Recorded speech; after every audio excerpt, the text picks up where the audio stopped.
Muy buenas tardes. Bienvenidos a este espacio que nos proporciona Lensbest Academy. En esta ocasión vamos a tocar un tema muy importante, que es las estrategias para la atención del paciente de alta demanda. Este es un tema un poquito complejo, precisamente porque estamos englobando a poblaciones vastas con diferentes problemáticas.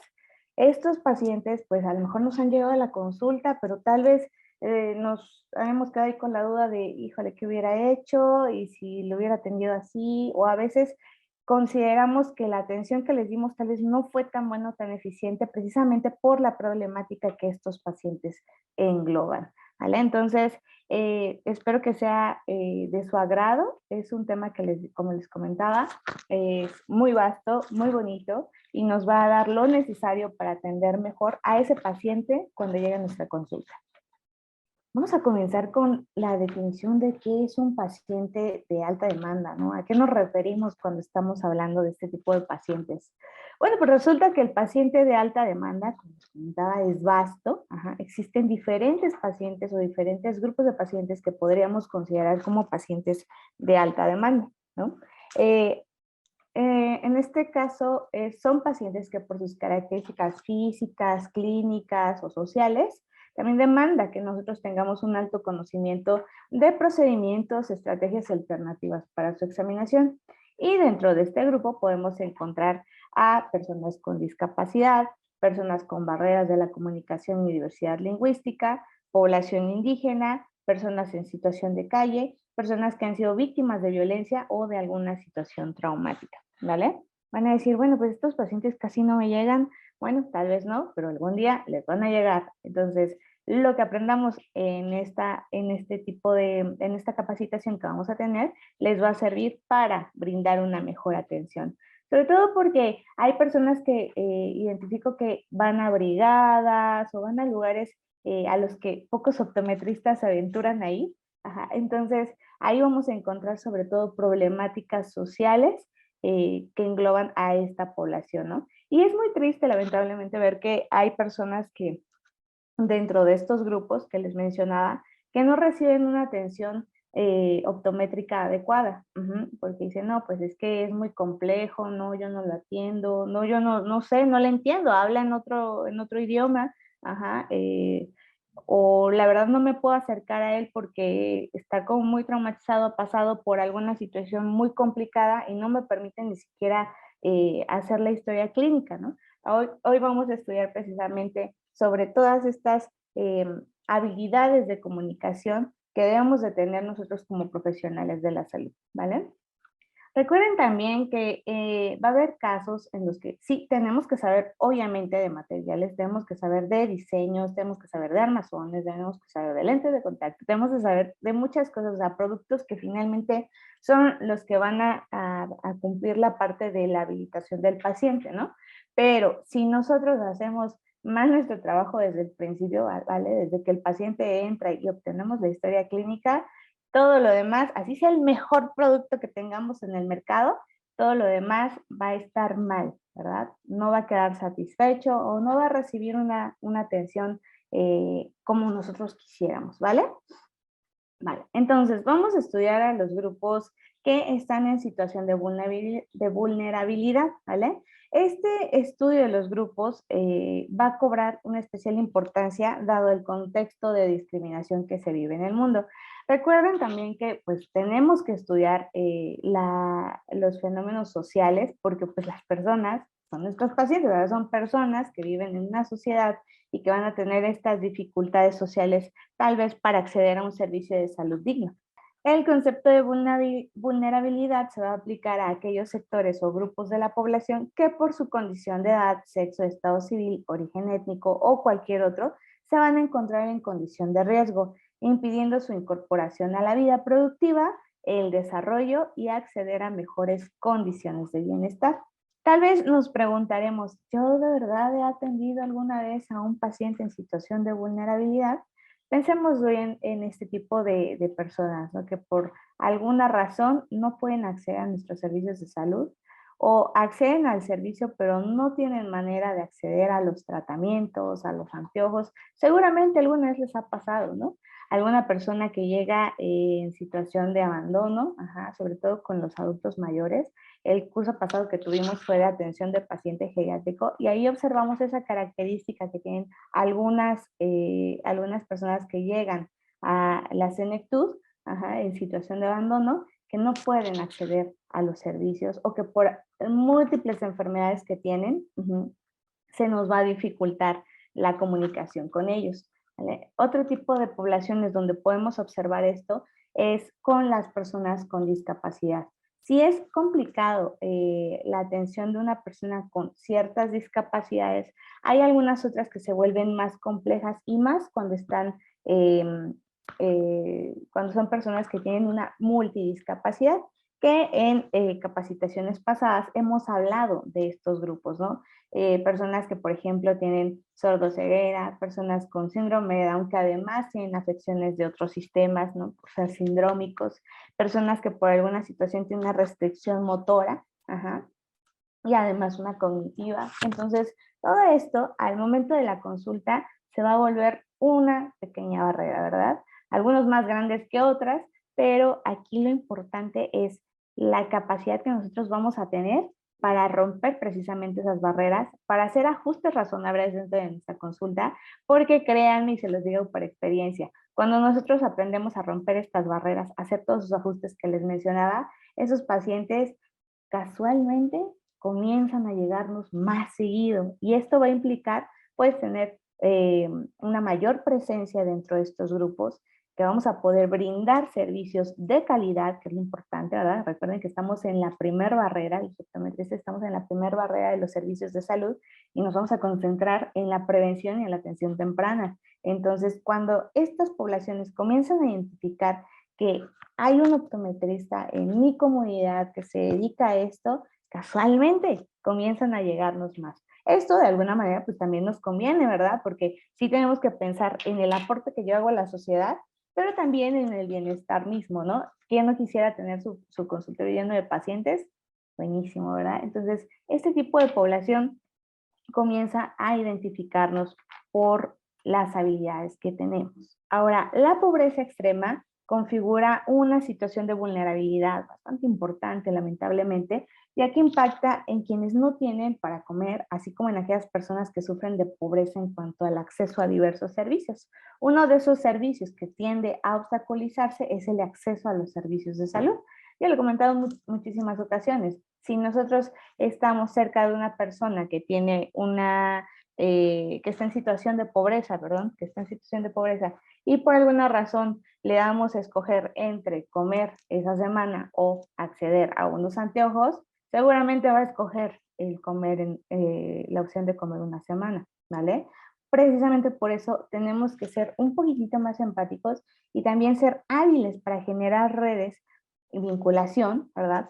También con instituciones que puedan cubrir la parte del acercamiento a estos servicios de salud, ya sean fundaciones, ya sean asociaciones civiles o en las mismas instituciones gubernamentales, que tal vez pensaremos, es que es un poquito complicado acceder, sí, pero hay ocasiones en las que ni ellos mismos pueden solventar o más bien proporcionar un servicio de atención a las personas con discapacidad y por alguna razón terminan referenciándolos a estos pacientes con nosotros, ¿verdad? Negar o condicionar los servicios de atención médica o impedir la participación en las decisiones sobre su tratamiento médico o terapéutico dentro de sus posibilidades y medios es un acto de discriminación, por cierto, ¿vale? Entonces, a veces decimos, no, pues es que yo no discrimino a nadie por su preferencia sexual, raza, etcétera, ¿vale? Esto está buenísimo porque es parte de las prácticas que se buscan, que se repliquen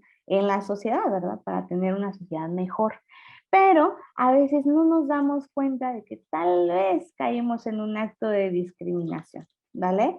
Entonces, no se trata de que seamos malos, no digo que seamos malas personas por haber hecho eso. A veces el mismo desconocimiento de lo que implica un acto de discriminación puede detonar, algunos temas adversos. Por ejemplo, si por alguna razón alguien llega a mi consulta ¿vale? Llega a mi consulta y veo que, no sé, trae cierta condición de higiene, porque llega a pasar, ¿vale? Y decimos, no, pues es que no te puedo atender, ¿vale? Porque pues tengo otros pacientes, porque se me van a espantar, porque, o sea, a veces podemos caer en ese tipo de situaciones, pero eso es obstaculizar el acceso a los servicios de salud de la persona, ¿vale? Entonces, podríamos pensar que no fue un acto grave porque, pues, o sea, ya pasó, ¿no? Y ya no fue tan grave, nada más le dije que pues, no lo podía atender en ese momento, qué sé yo. Pero no sabemos hasta qué grado puede impactar en la vida de la persona este tema, ¿vale? Porque imaginen que alguien llega a nuestra consulta y por la razón que sea, ajá, decimos, no, pues no te puedo atender o, no, ¿sabes qué? Ahorita no, ¿verdad? Pero no lo referenciamos con algún colega que tal vez sí tiene la disposición para atender ese tipo de población. Entonces, imaginen qué tan grave puede ser. A lo mejor esa persona lleva tiempo con alguna situación patológica, por ejemplo, con algún problema visual grave, ajá, y por fin buscó la atención con nosotros. Y por alguna razón se le niega esa atención, ¿vale? O se obstaculiza el acceso al servicio de salud. Entonces, esa persona puede pasar mucho tiempo más, ¿vale? Eh, intentando, o más bien dejando de lado este tipo de atención, diciendo, no, pues es que si no me atendieron ahí, bueno, tardará en volverse a animar para volver a recibir ese servicio, acercar o buscar ese servicio, ¿vale? Entonces, imaginen qué tanto tiempo puede pasar para que esa persona busque atención en otro lado. Hay quienes sí van y buscan en la óptica de al lado, el consultorio de al lado y ya reciben la atención. Pero hay quienes dicen, bueno, pues a lo mejor luego me atiendo, ¿vale? Entonces esa persona puede pasar mucho tiempo, ajá, que ya trae alguna situación y nosotros pues ni sabíamos, ni enterados, y el paciente pues también, ¿no? Ajá, entonces recuerden que parte de nuestro trabajo va a ser estar en el primer nivel de atención, ajá, ver la primera, tratar la optometría desde un enfoque preventivo o de atención temprana, pero por esta situación, ese paciente llega a perder la visión, ajá, o a tener baja visión. ¿Por qué? Porque no se le atendió. Recuerden también que parte de nuestro trabajo como optometristas es, al hacer una indagación adecuada, podemos detectar también problemas de otros sistemas, ajá, enfermedades sistémicas, ajá, enfermedades de otro tipo que tienen algún reflejo o alguna repercusión en la vista, ¿vale? No es precisamente el problema de la visión, sino tal vez una enfermedad X, ajá, más compleja, sistémica, que por alguna razón termina teniendo reflejo, ajá, o se termina reflejando por la afectación visual que se llega a tener o que llega a tener el paciente. Un claro ejemplo, por ejemplo, es la diabetes mellitus. Nos ha llegado a pasar que estamos en la consulta, ¿vale? El paciente nos dice, no, no soy diabético, ¿no? Le preguntamos, no, no soy diabético. Si tenemos ahí nuestro glucómetro, le tomamos la glucosa, que espero que lo tengan, es algo que les invito a que hagan en su práctica, ¿vale? Entonces, el paciente le tomamos la glucosa y vemos ahí una glucosa de 300 y tantos y decimos, oh, esto no está bien, ¿no? Ajá. Continuamos con nuestra exploración, vemos una baja de la agudeza visual, ¿vale? Después hacemos nuestra oftalmoscopía y nos damos cuenta que ahí en fondito de ojo estamos viendo claramente algunas hemorragias, ¿verdad? Algunas picrohemorragias, vemos ahí signos de una retinopatía clásica, decimos, no, pues es que esto no está bien. ¿Cuánto tiempo lleva así este paciente? El paciente me negó en los antecedentes dentro de la historia clínica ser diabético. Entonces, ¿cuánto tiempo debió haber pasado para que este paciente llegara a un punto en el cual una complicación de una enfermedad como la diabetes tuviera complicaciones visuales? ¿Vale? Entonces, si ese paciente por alguna razón no se atiende o por X razón le negué la atención o no quise atenderlo, pues porque venía en ciertas condiciones que tal vez no me agradaban, ajá, seguramente va a pasar mucho más tiempo para que ese paciente pueda recibir la atención y en muchos de los casos pueda perder la visión o quedar con una baja visual. Entonces, los invito mucho a que no caigamos en este tipo de conductas que a veces, ya se los conté, no lo hacemos de mala fe, pero tenemos el desconocimiento de hasta qué punto puede llegar el que diga, no, no te atiendo, o no, ¿sabes qué? Es que yo no hablo náhuatl, por ejemplo, no me puedo comunicar contigo, ¿cómo te voy a atender? Precisamente esta capacitación va a ser para identificar cómo puedo atender a esa población sin necesidad, por ejemplo, de aprender el náhuatl, ¿vale? Sabemos que dentro de nuestra variabilidad, de nuestra diversidad cultural que existe en México, vamos a ver diferentes etnias que tienen que conservan sus lenguas nativas, que tal vez no hablan español, por ejemplo, o qué tal que nos llegue, por ejemplo, un extranjero, ¿no? Un extranjero que hable alemán, que hable portugués, algún idioma que desconozcamos. Entonces, eso no quiere decir que no voy a tener lo suficiente para poder atender a esa población. Esto lo vamos a ver, como les comentaba, a lo largo de esta capacitación. ¿Qué puedo hacer para que estos pacientes no se me vayan y no estén en riesgo de perder su visión? Comenzaremos con algo tan básico que a veces se nos olvida o lo desconocemos, ¿verdad? Que son las habilidades de comunicación y escucha.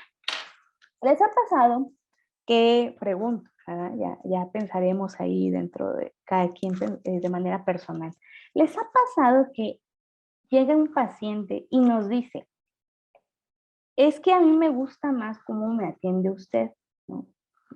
O es que no me habían atendido así, o es la primera vez que me atienden de esta forma, ¿vale? Espero que les haya pasado porque eso quiere decir que tenemos buenas habilidades de comunicación y escucha y tenemos la capacidad de transmitir confianza a nuestros pacientes, ¿vale? Ejemplo, seguramente les ha tocado estar del otro lado, ¿vale? Del lado en el que ustedes necesitan acceder a algún servicio, ajá, y no sé, la persona que nos va a atender, por ejemplo, un médico, ¿no? Ni nos voltea a ver, ni se presenta, nada de saludo, les está preguntando desde cuándo comenzaron con el problema, está anotando ahí, ni nos voltea a ver y te dice, tómate esto, y te da ahí una receta. Eso realmente no nos da confianza, ¿verdad? De hecho, cuando me han llegado a atender así, no me tomo nada de lo que me están dando. Busco una segunda opinión, ¿verdad? Porque desde el inicio, pues no me transmitió confianza. Ajá. Independientemente de la edad que tenga, porque también llega a pasar que a veces nos ven muy jovencitos, y eso me pasa todo el tiempo, nos ven muy jovencitos y piensan que no sabemos, no, pues que está muy chiquito, ¿qué experiencia puede tener? Pues resulta que a veces somos medio engañosos, ¿verdad? A veces somos comeaños, o incluso siendo muy jóvenes, pues podemos tener bastante experiencia, pues porque empezamos a tener nuestros primeros acercamientos de manera temprana, es decir, éramos precoces para el aprendizaje, ¿vale? O hay personas que porque los ven muy adultos, ajá, piensan que tienen toda la experiencia del mundo y pues apenas están empezando a incursionar en esta rama, ¿no? Entonces, sí tiene mucho que ver la imagen que nosotros proyectamos, pero también nos van a ayudar, créanme, las habilidades de comunicación y escucha. Desde ahí, nuestro paciente va a comenzar a tener un poquito más de confianza, de apertura con nosotros para obtener algo que nosotros queremos ahí, que es muy deseable, y más adelante vamos a hablar de eso. Por ejemplo, pensemos en un segundo escenario, ¿vale?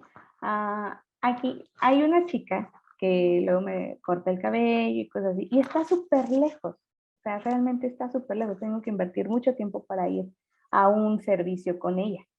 Pero yo se lo he dicho muchas veces, yo prefiero hacer todo ese viaje para que tú me atiendas, porque me transmite confianza, me da un buen servicio, ajá, tal vez es un poquito más caro por todo lo que tengo que invertir, pero me siento a gusto, ¿vale?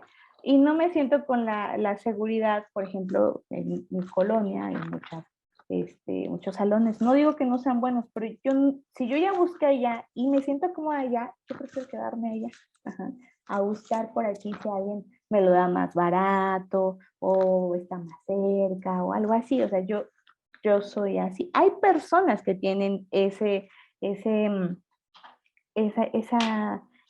cualidad, ¿no? Que a veces decimos, yo me casé con tal servicio, ¿no? Les ha pasado seguramente a los que ya tienen su práctica optométrica que hay pacientes que vienen de súper lejos y siempre llegan con ustedes. Es la misma situación, el mismo escenario. Yo prefiero estar con usted. Yo quiero contigo, ¿vale? Porque me estás transmitiendo todas esas habilidades de comunicación y escucha. Y me has tenido, has sido sincero conmigo y me has dicho, ¿sabes qué? Esto sí lo puedo atender, o esto no, pero te voy a referenciar con un colega. Esto está hablando de la calidad optométrica que nosotros tenemos, ¿vale? De la calidad como optometristas, de la calidad que tenemos como seres humanos, ¿no? Como profesionales, porque somos profesionales de la salud visual, ¿vale? Entonces, estas habilidades las vamos a estudiar un poquito más a fondo. Esto es importante. Recuerden que nosotros, como optometristas, no solamente nos vamos a dedicar al estudio de la visión, de las estructuras oculares, de las estructuras que participan en la vía visual, etcétera. O sea, no nos vamos a concentrar en eso, ¿vale? No nos podemos concentrar en eso. Tenemos que empezar a estudiar el entorno de nuestros pacientes y también pulirnos dentro de nuestras habilidades, como profesionales, ¿vale? ¿Alguna vez les ha pasado que dicen, no, pues es que a mí me da mucha pena hablar en público, ¿no? Me da muchísima pena hablar en público. Pero tenemos la necesidad de hacerlo, pues porque a lo mejor de eso vivimos, ¿no? O porque tenemos que hablar muy seguido con personas dentro de estas características, ¿no? Entonces, pues no podemos tenerle miedo a pulirnos. También dentro de nuestro perfil profesional, tenemos que aprender a pulirnos en nuestro hablar, en nuestro comunicar, en el cómo me veo, ¿vale?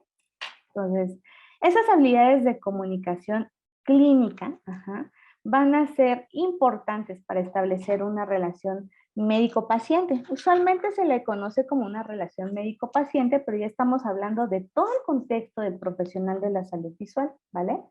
Si nosotros aprendemos a explotar estas habilidades de comunicación, podemos tener una comunicación satisfactoria que nos va a permitir obtener la información para llegar a un diagnóstico correcto, ¿vale? Hay ocasiones en las que si no le damos la confianza al paciente, si no le transmitimos esa confianza, independientemente de la edad, ¿vale? Porque vamos a hablar de niños, adultos, de pacientes geriátricos, de pacientes con discapacidad, de pacientes de la población indígena, etcétera. Si nosotros no le transmitimos esa confianza, no vamos a obtener nada de información de ellos. Y van a decir, bueno, pues puedo analizarlo, ¿no? Lo coloco en el autorrefractómetro y ya obtengo su corrección. No, no se trata de eso, porque vamos a tener que estudiar su entorno, cómo vive, si tiene alergias, si tiene algún padecimiento, si tiene antecedentes familiares, ¿no? Tiene antecedentes de enfermedades dentro de sus líneas directas, ¿vale? Incluso a veces el paciente es engañoso. Por ahí vi alguna vez un programa del Doctor House y él decía, el paciente siempre miente. Y sí, hay pacientes que nos ocultan información, unos tal vez no tan a propósito que otros, pero hay otros que sí nos ocultan información a propósito. Que nos hacen dar toda la examinación, nos hacemos todo el examen, por más que le preguntamos si tenía algún antecedente, algún diagnóstico, etcétera, nos ocultan la información y al final le decimos, oiga, ¿alguna vez les dijeron que tenían una catarata? Ah, sí, me acaban de decir hace poco, pero la verdad no les creí y por eso vine con ustedes. Ok, ¿vale? Entonces hay ocasiones en las que el paciente busca una segunda opinión, una para confirmar su diagnóstico o la otra para que le digamos lo contrario. El paciente quiere escuchar lo contrario, quiere escuchar que va a estar bien, que le vamos a dar unas gotas y con eso se le va a quitar esa baja de agudeza visual y va a poder evitar la cirugía, ¿no? Entonces, tenemos que ser muy hábiles porque si no tenemos estas habilidades, valga la redundancia, de comunicación clínica, seguramente vamos a tener información errónea y no vamos a poder completar nuestro diagnóstico clínico, ¿vale? Entonces, estas habilidades de comunicación las vamos a dividir en diferentes grupos. Primero, las habilidades para expresar, después las habilidades para observar y escuchar, y vamos a terminar con las habilidades para establecer una relación empática. Las tres van a ser muy importantes al momento de hacer un abordaje con un paciente de alta demanda, La relación médico-paciente ha sido, es y seguirá siendo el aspecto más sensible y humano de la medicina. Vuelvo a lo mismo. Si yo ni volteo a ver a mi paciente, me dedico nada más ay, no, pues a la agudeza visual y lo coloco en el ultrasonógrafo, hago la retina y ni platico con él porque de verdad lo he visto y es lamentable ver que las nuevas generaciones tengan ese tipo de actitudes frente al paciente. Eh, Seguramente, para empezar, eso habla mucho del tipo de persona que somos y de los valores que tenemos, ¿vale? Pero es lamentable ver esto precisamente porque vamos a obstaculizar nuestro trabajo. Ajá. Es como si abriéramos un libro. Ajá. Al libro lo agarras con cariño, ajá, lo vas ahí, y lo vas leyendo poco a poco. Si hay algo que te gusta, regresas a eso. Si hay algo que no comprendiste igual, regresas y lo vuelves a leer. Ajá. Creo que es una forma muy clara de pensar en en el análisis del paciente, ¿vale? Entonces, si al libro yo lo agarro sin amor, pues agarro y lo abro así, soy brusca, se me va a deshojar, si hay algo que no me gusta, me lo salto, ¿no? Y al final resulta que no vamos a comprender de qué se trataba ese libro. Entonces, yo les estoy dando esta pequeña analogía, ajá, sobre la diferencia que podemos tener entre ser cuidadosos, ajá, y tener esta parte sensible al momento de comunicarnos con un paciente y lo que puede pasar cuando nosotros somos bruscos, lo hacemos así de volumen, a destajo, ¿vale? Seguramente vamos a tener, no solamente vamos a tener un mal diagnóstico, sino que vamos a proyectar una muy mala imagen frente a nuestros pacientes. Ahora, en el trabajo diario con los pacientes, el profesional de la salud va a utilizar 3 métodos básicos para obtener la información necesaria a los fines del diagnóstico.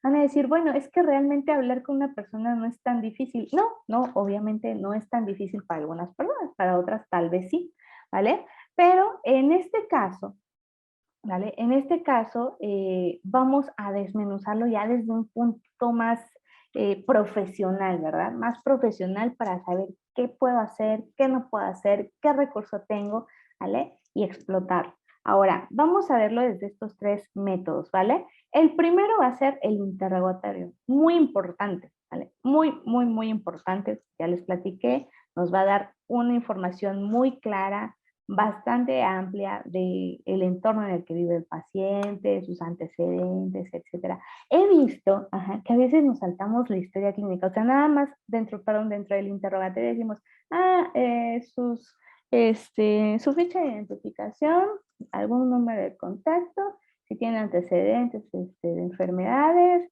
y ya. O sea, realmente he visto hacer historias clínicas así de mal. ¿Sí? Pero recuerden que el interrogatorio no solamente va a ser al inicio de la consulta, sino que durante la consulta yo puedo seguir hablando con ese paciente y obteniendo información que a lo mejor al principio no me la dijo. O a mí se me olvidó preguntar, ¿no? Puede pasar, porque somos humanos. ¿Vale? Entonces tengo toda la consulta, desde que el paciente entra a mi consultorio hasta que el paciente se retira, para observar cosas que tal vez pasan desapercibidas y para hacer preguntas. Hablemos con nuestro paciente, nos va a dar la clave para poder tener un diagnóstico adecuado y también el tratamiento, ¿verdad? Porque a veces asumimos que todos los pacientes tienen todos los medios para poder adquirir ciertas cosas, ¿vale? Sus tratamientos, qué sé yo, ¿ok?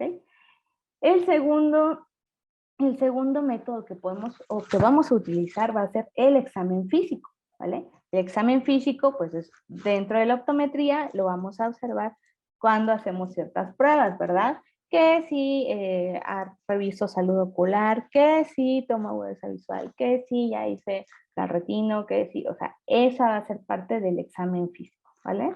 Que si ya le tomé la presión intraocular. Eso me va a dar datos que me van a acercar a un diagnóstico. Y el tercer método van a ser los estudios complementarios. Cuando yo ya tengo ahí como el probable diagnóstico, ¿verdad? Porque a veces son probables diagnósticos para que se demuestre lo contrario.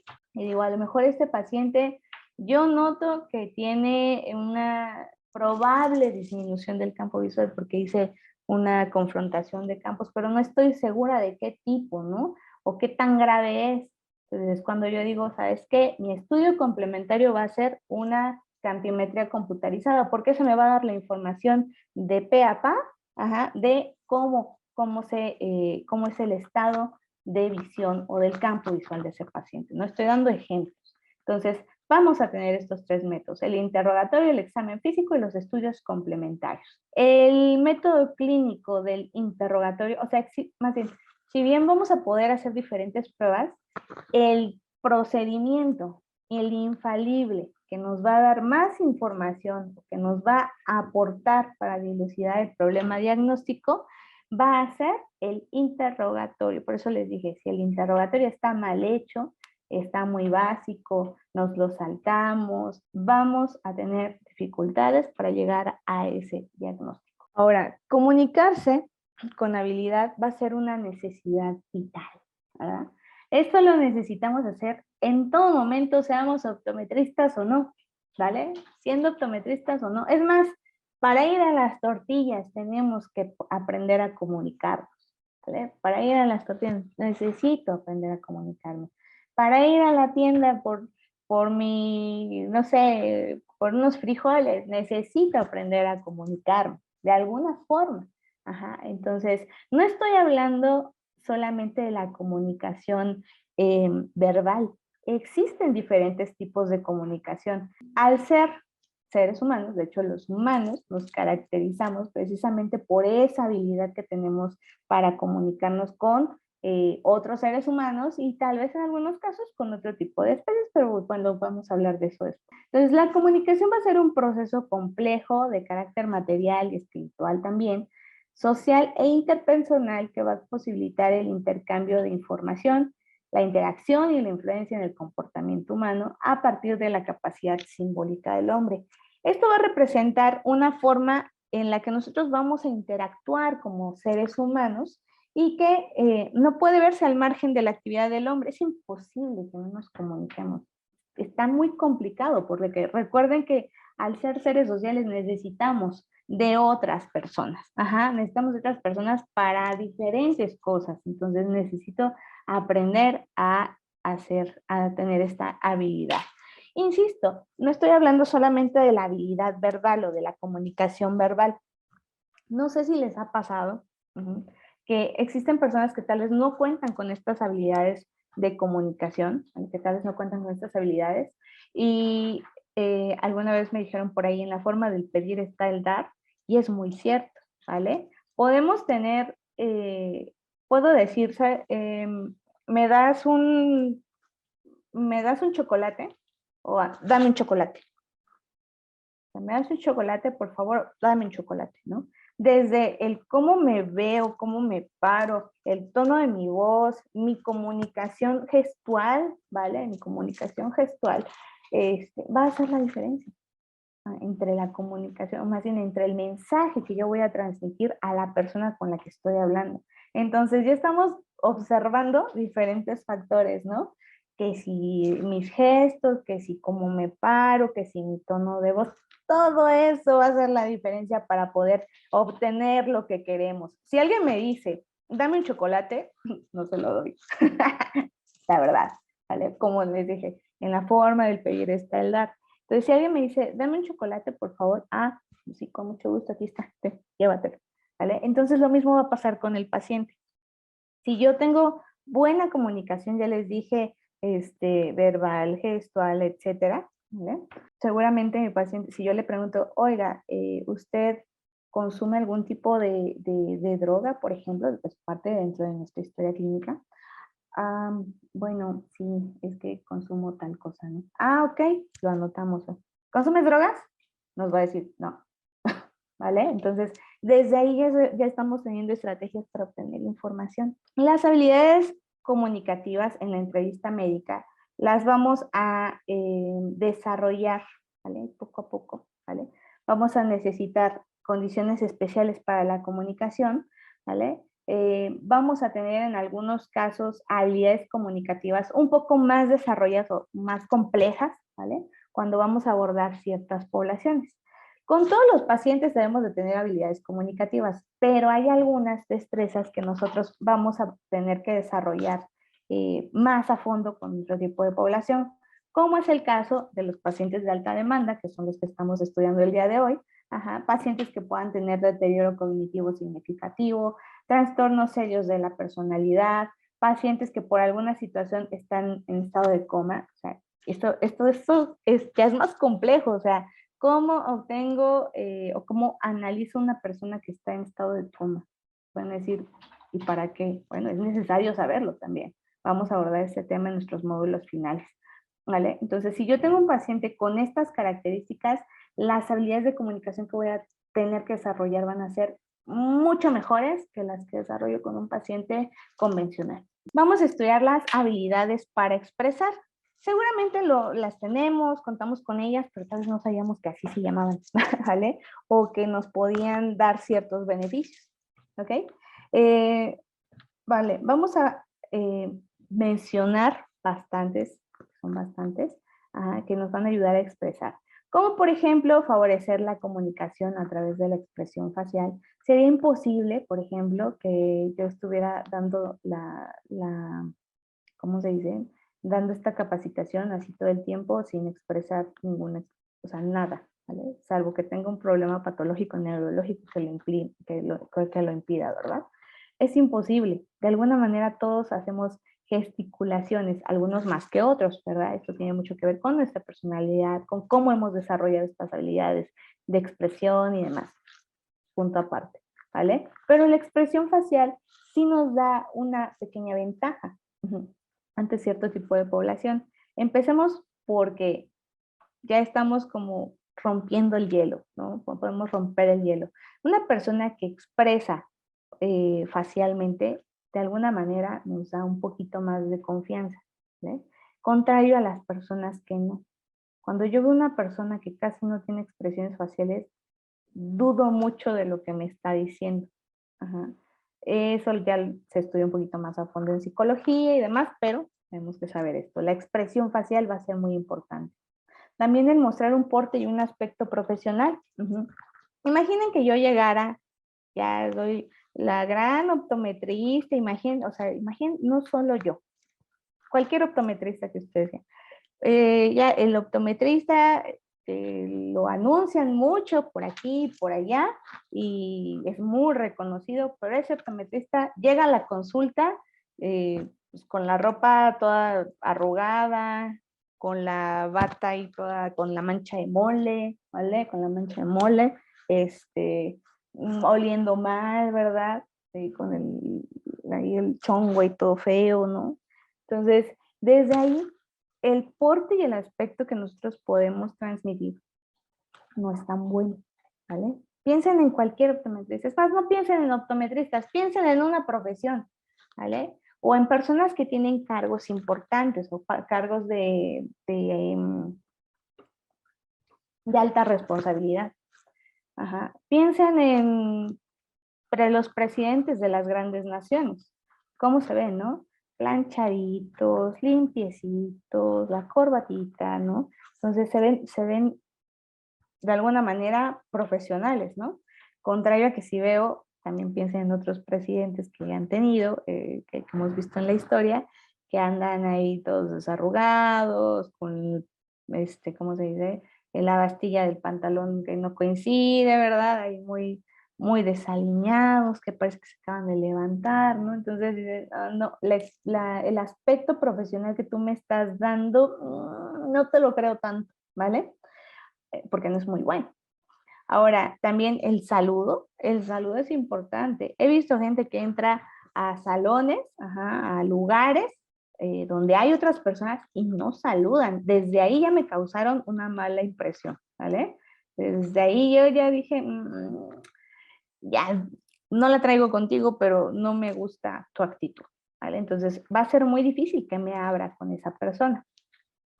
El presentarse al paciente, recuerden que no solamente es una cortesía, sino que es un derecho del paciente, saber quién lo está atendiendo, quién eres, ¿vale?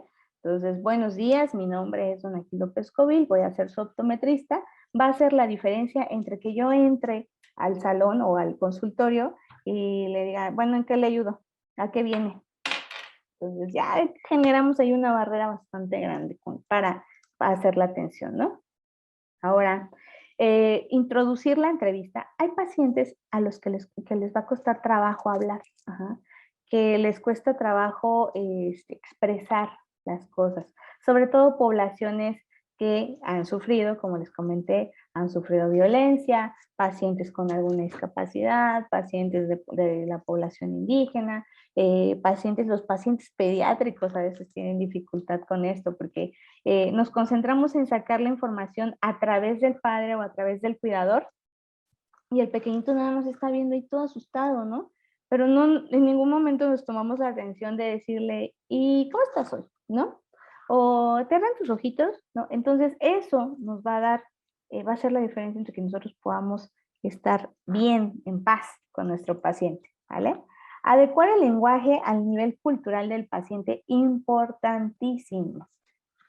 Eh, Lamentablemente esto lo aprende uno a la mala, ¿vale? Entonces, si yo por alguna razón, por ser el optometrista, profesional, egresado de tal lado, con especialidad en tal lado, ajá, me caso con un lenguaje muy técnico, muy clínico, ajá, y le explico así a todo paciente y a cuanta persona con la que yo hable, ajá, voy a tener dificultades. Ejemplo, es normal utilizar este tipo de vocabulario o de lenguaje con la comunidad clínica, con la comunidad médica, ¿vale? Yo me vería muy mal dando una conferencia con ustedes, optometristas, personas del gremio que sabemos y que ya manejamos cierto vocabulario, me vería muy mal diciéndoles, ah, pues es que el paciente tiene carnosidad y pues tiene ahí lagañas y también tiene ahí una perrilla, fue a la consulta por una perrilla. O sea, me vería muy mal, ¿verdad? Porque tenemos cierto nivel cultural, ajá, y conocimientos clínicos, ¿vale? Pero también me vería muy mal y daría un mensaje muy equivocado si yo hablo con un paciente, piensa en un paciente que tiene algún nivel cultural no tan alto en el vocabulario, por ejemplo, una persona del campo, ¿vale? Que tal vez no sabe leer, por ejemplo, porque tenemos que ajustarnos, ¿no? Y si yo le digo, ah, es que usted tiene un tergión y va a requerir de un procedimiento quirúrgico para retirar, o sea, Dios mío, ajá. Seguramente mi paciente va a estar diciendo, no, pues sí, no, sí. Y va a salir de ahí y no va a tener idea de lo que le explique. Y no va a tener idea del manejo que requiere.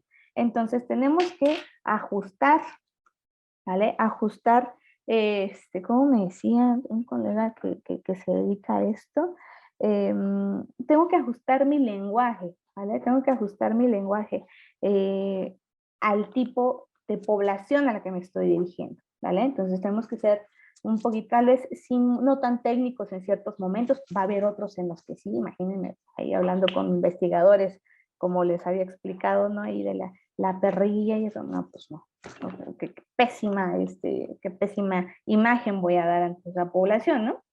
Ahora, esta es otra cosa importante, el no usar un lenguaje vulgar, ¿verdad? Usar un lenguaje vulgar, a lo mejor entre nuestros amigos, nuestro círculo social, gente que tal vez es muy cercana a nosotros, seguramente, o sea, no es tan grave, ¿no? Al contrario, como que es una cuestión de confianza, ¿no? Va a haber quien dice, no, yo jamás digo groserías, o va a haber algunas personas que somos un poquito más groseras, más vulgares, pero dentro de nuestro círculo, ¿no? Entonces, yo no puedo sentar al paciente y comenzar a hablarle, pues como si fuera mi compadre, ¿verdad? Como si fuera mi amigo, ¿no? Más cercano de toda la vida, y hablarle con vulgaridades, ¿no? Entonces, eso va a detonar también el cómo nos van a ver los pacientes. Realizar preguntas abiertas oportunas. Ajá. importante que seamos oportunos. A veces nosotros solitos nos cerramos la puerta de la comunicación fluida con el paciente. Hace no mucho tenía algunos alumnos que estaban atendiendo a una señorita. Esa señorita iba con su mamá. Y la historia clínica que hacemos en la escuela era bastante larga y muy completa, ¿vale? Era muy tarde esa historia clínica por cuestiones de la institución donde estábamos, ¿sí? Entonces, hay una pregunta dentro de todas esas donde hay un apartado referente a la vida sexual de la persona, ¿ok? Entonces, se les pregunta, ¿no? Si ha tenido embarazos, si usa algún método anticonceptivo, si ha tenido abortos, cuándo fue su última revisión ginecológica, si ha padecido enfermedades de carácter de transmisión sexual, etcétera, ¿vale? Se tiene que hacer, es importante. Recordemos que va a haber algunas enfermedades que van a tener cierta relación con el uso de ciertos medicamentos, con algunos agentes microbianos, con algunas enfermedades sistémicas, entonces no nos lo podemos saltar. Y tampoco podemos decir, no, pues es que está muy chiquita, ¿cómo le vas a preguntar eso? Uno nunca sabe, ¿verdad? Podemos tener, y hemos visto, múltiples casos de embarazos adolescentes, niñas de 12 años que ya tienen su primera gesta, ajá, etcétera. Entonces no nos podemos saltar esa información. Aquí no podemos ser profesionales de la salud, ajá, con tabúes, ¿vale? Tenemos en algunos casos que hacer estas preguntas, pero tampoco se la vamos a hacer en frente de ciertas figuras que nos inhiben un poco o las vemos como figuras de autoridad. Por ejemplo, esto de realizar preguntas abiertas oportunas. Y recuerdo que estos alumnos se acercan y me dicen, oiga, Miss, fíjese que así, y tenemos que preguntar esto, pero pues nos da pena preguntar. Para empezar eran varones, ¿no? Los que le estaban examinando. Ya les dije, no podemos tener tabúes, pero pues ellos consideraron inoportuno preguntarle eso a la paciente y sobre todo enfrente de la mamá, porque al ser menor de edad, pues tenía que estar con su cuidador o su tutor dentro del consultorio. Entonces dije, bueno, está bien. Entonces, ahorita lo preguntamos, no se preocupe. Entonces, le decimos a la mamá, oiga, de casualidad trae X documento. Ah, sí, pero lo dejé allá. Ah, ok, puede pedir por él y pues ahorita continuamos con el examen. Ah, sí, perfecto. Y nos acercamos y decimos, oye, tenemos que preguntar esto. Ah, ya hacemos las preguntas que necesitábamos saber, nos da la información, era información que no íbamos a obtener en frente de su mamá, créanme, tienen que estar seguros de eso. Eh, a mí me pasó, por ejemplo, como señorita, dentro de mis primeras revisiones clínicas ginecobstétricas, bueno, ginecológicas, porque nunca fui obstetra, ginecológicas, las primeras me acompañaba mi mamá y tuve a la doctora ahí preguntándome, ¿tú has tenido alguna vez, utilizas algún método anticonceptivo? Y yo, no, claro que no. Entonces esa información, obvio, no se las iba a dar enfrente de mi mamá. ¿Por qué? Porque fue inoportuna la pregunta. Si lo hubiera hecho bajo otras condiciones, hubiera generado un ambiente de confianza. Y créanme, cuando esa doctora me preguntaba cosas, yo nunca le decía la verdad. Y es lamentable porque desde ahí ya estamos teniendo problemas para acceder a información importante para tener una historia clínica. Ajá.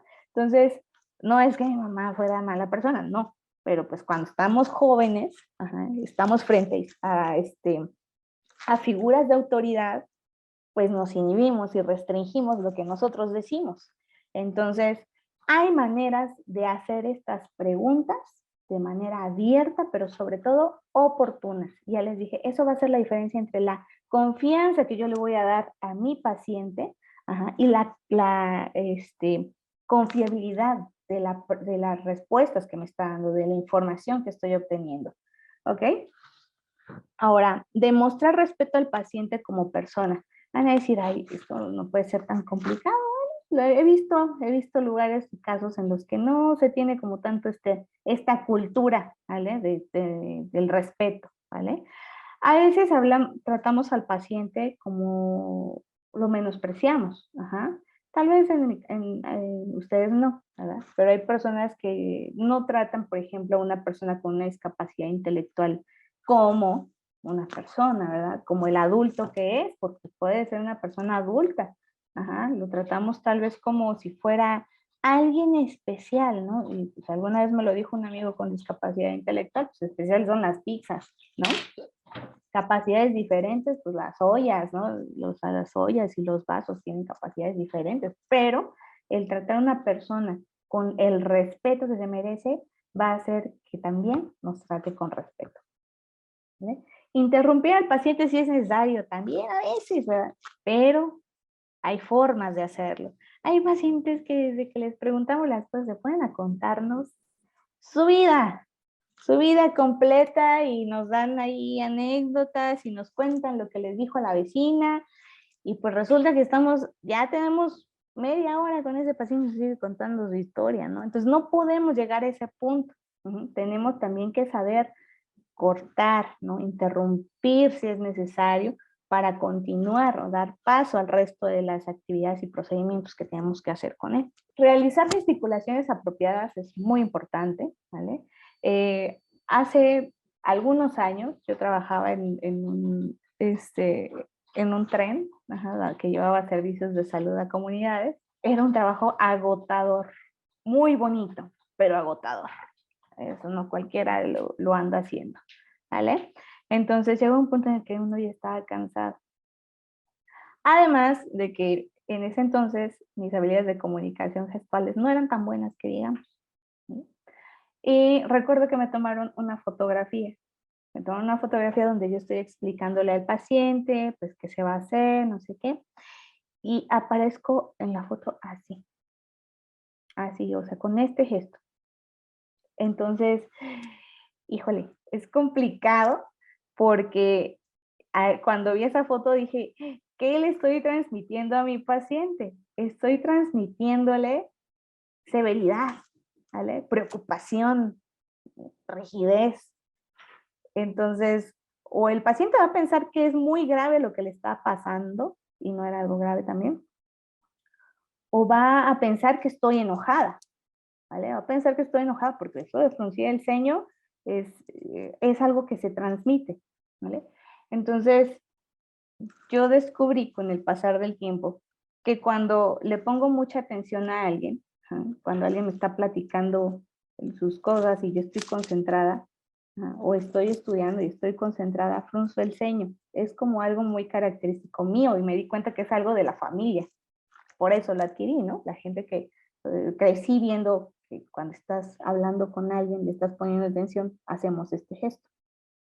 Pero no todas las personas lo perciben como algo así, ah, mira, me está poniendo atención, más bien a decir, ah, la optometrista está muy enojada, ¿vale? ¿Por qué me está frunciendo el ceño? O es muy, muy grave lo que está pasando, ¿no?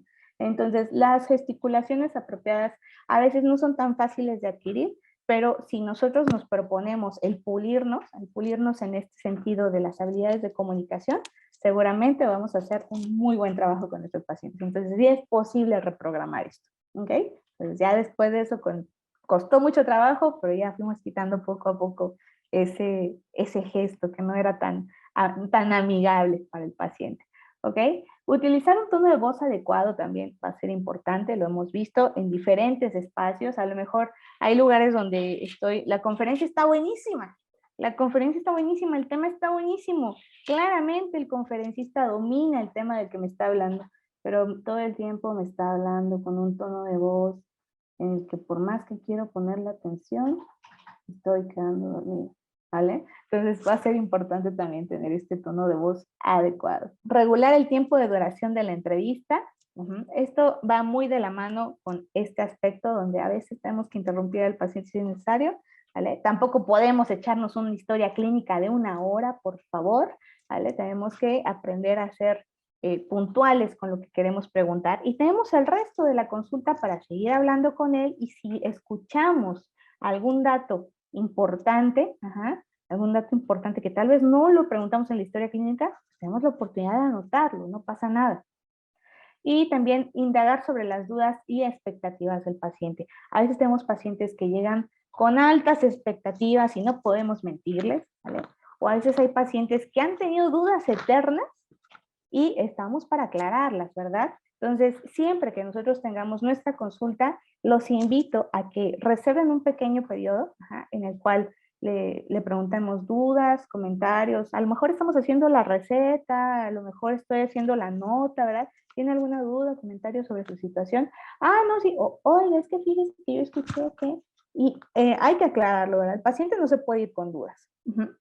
Tan grave es que un paciente que se vaya con dudas que a veces no se atiende, ¿vale? A veces no se atiende, ¿ok? Y despedir al paciente. Simplemente es un acto de cordialidad que va a hacer la diferencia, ¿verdad? Va a decir, mira, qué educado ese doctor, ¿verdad?